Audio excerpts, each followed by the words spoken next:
Halo semuanya, selamat berjumpa lagi di channel saya, Lisda Larasati Channel. Semoga video ini bermanfaat ya untuk kita semua. Jangan lupa klik subscribe, like, lonceng, dan ketik komentarnya. Halo teman-teman, selamat bertemu kembali. Di video saya kali ini, saya akan membagikan pengalaman dan akan memberikan informasi kepada teman-teman semua yang mungkin saat ini sedang isolasi mandiri atau mungkin yang sedang sehat juga untuk menjaga daya tahan tubuhnya di masa pandemi. Informasi saya kali ini adalah berdasarkan pengalaman pada saat itu teman dan saudara saya mengalami COVID-19.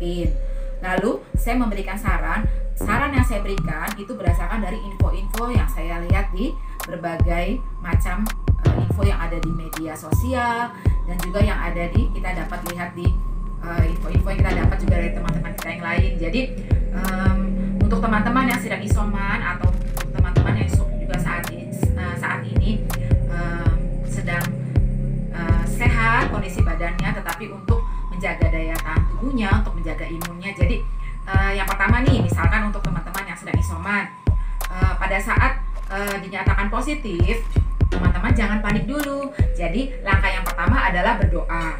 Saya yakin di tiap agama pasti akan ada doanya untuk menyembuhkan penyakit. Nah, teman-teman jangan panik dulu. Jadi langkah yang pertama kita berdoa memohon kepada Tuhan agar disembuhkan dari segala penyakit yang sedang kita alami. Lalu yang kedua, nah teman-teman tetap pergi ke dokter untuk mendapatkan obat ya. Jadi dokter pasti akan memberikan sarannya bagaimana minum obatnya sehari berapa kali. Nah, setelah yang kedua kita pergi ke dokter. Lalu yang ketiga yaitu teman-teman tetap memakan vitamin, tetapi vitaminnya mungkin lebih banyak dosisnya dibanding waktu tidak sedang pandemi. Jadi kalau untuk vitamin C itu diusahakan 1000 mg. Nah, ditambah juga dengan vitamin-vitamin yang lain. Teman-teman juga bisa sih melihat di medsos ya, bisa juga melihat di atau bisa juga mendapatkan informasi dari teman-teman yang lain. Jadi vitamin-vitamin yang lain itu seperti B6, B12 atau zinc. Nah, teman-teman bisa mencari vitamin-vitamin itu, dapat juga ada di toko-toko obat dan juga di apotik ya. Selain itu, teman-teman juga meminum vitamin D. Mungkin kalau vitamin D kan harganya cukup mahal tuh. Sebetulnya vitamin D bisa juga teman-teman dapatkan saat kita berjemur di bawah sinar matahari. Jadi memang matahari sangat berguna bagi makhluk hidup ya. Sebetulnya kita sudah tahu daripada saat kita sedang belajar di bangku SD pun atau SMP atau SMA atau perguruan tinggi pun juga kita sudah tahu bahwa matahari sangat berguna bagi makhluk hidup. Nah, pada saat pandemi begini, matahari itu juga sinar mataharinya sangat berguna untuk pembentukan vitamin D. Nah, untuk makanan-makanan ya, tadi yang pertama berdoa. Lalu yang kedua anak-anak teman-teman pergi ke dokter, misalkan teman-teman ada yang sakit gitu ya, orang tua teman-teman atau ke anak-anaknya, pokoknya kalau merasa badannya tidak enak ya tetap pergi ke dokter untuk mendapatkan anjurannya obat-obat apa yang harus diminum. Lalu yang ketiga, makan vitaminnya lebih dari biasanya gitu ya, dan juga jangan lupa vitamin D-nya. Kalau misalkan memang vitamin D itu harganya mahal, bisa kita berjemur di bawah sinar matahari. Lalu yang keempat, makan makanannya harus yang bergizi, yaitu apa? 4 sehat, 5 sempurna. Sebetulnya pelajaran 4 sehat, 5 sempurna itu sudah kita dapatkan pada saat kita waktu di SD atau di SMP dan juga pada saat kita di SMA dahulu. Jadi makanan-makanan yang bisa membangun sel-sel di dalam tubuh kita itu adalah makan makanan yang mengandung protein. Nah, makan makanan apa saja yang mengandung protein? Jadi telur, ayam, daging gitu ya, daging ayam dan daging dari hewan lain seperti daging sapi begitu ya.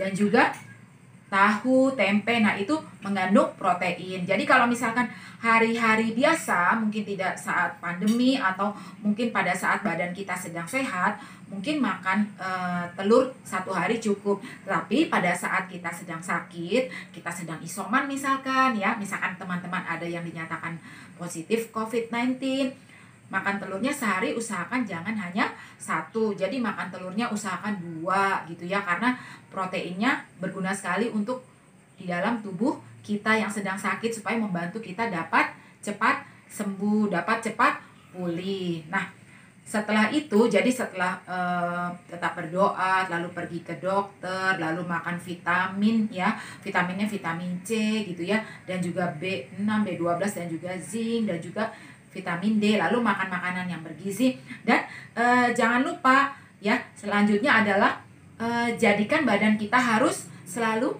bahagia, harus selalu senang. Jadi kalau misalkan teman-teman merasa, oh saya sedang sakit nih, aduh dengar berita yang tidak enak terus ya, banyak mereka yang tidak bisa menyelamatkan nyawanya misalkan gitu. Nah, teman-teman jangan panik dahulu, tetap optimis, tetap semangat bahwa teman-teman bisa sembuh ya.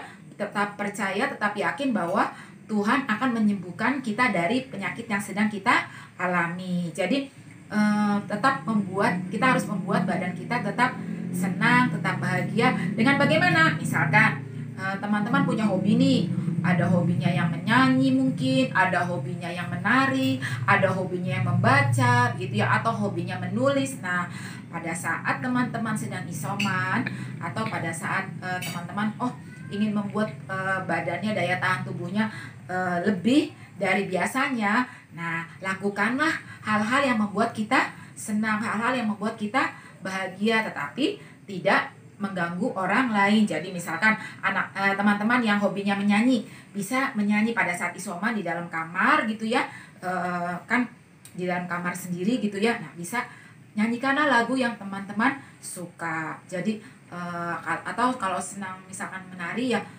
setelah lagu terus teman-teman bisa sambil menari, entah itu tari tradisional, entah tari modern ya, atau dance ya. Nah, itu hal-hal yang bisa membuat kita senang. Atau yang senang menulis ya, membuat cerita, membuat cerpen ya, itu anak-anak bisa tuangkan di dalam tulisan.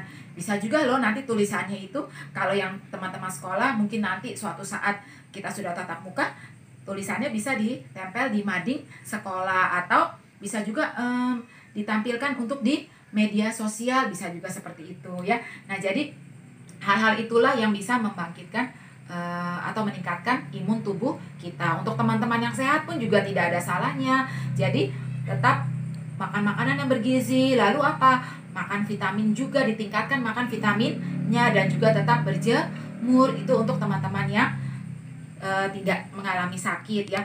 Dan juga ingat yang pertama pesan saya tadi jangan panik, jangan langsung kecil hati. Oh, saya terkena penyakit ini nih, aduh kok banyak berita-berita yang tidak enak nih. Nah, teman-teman jangan berkecil hati dahulu, tetaplah berdoa, memohon doa kepada Tuhan. Yakinlah bahwa Tuhan pasti mengabulkan doa teman-teman. Yakinlah bahwa teman-teman bisa sehat kembali dengan cepat, begitu ya. Nah, hal-hal itu yang bisa membuat teman-teman daya tahan tubuhnya, imun dari dalam tubuhnya bisa meningkat. Jadi tetap optimis, tetap semangat, jangan berkecil hati ya. Itu pesan-pesan saya di video saya yang pertama ini. Nanti ada juga video-video saya yang berikutnya tentang bagaimana meningkatkan daya tahan tubuh, atau untuk mereka yang sedang isoman, atau untuk teman-teman yang sedang sehat juga bagaimana supaya tidak turun daya tahan tubuhnya, begitu ya. Nanti sama-sama atau teman-teman yang lain mungkin mau memberikan usul, buatkan dong video tentang apa, pengalaman tentang apa, silakan tulis di komen di bawah ini. Nah, saya berharap teman-teman semua yang melihat video saya saat ini tetap diberikan kesehatan oleh Tuhan Yang Maha Esa. Dan untuk teman-teman yang sedang sakit, saya pun juga berdoa supaya cepat pulih kembali kesehatannya sehingga bisa aktivitas kembali ya. Sampai di sini dulu video saya kali ini, sampai bertemu kembali.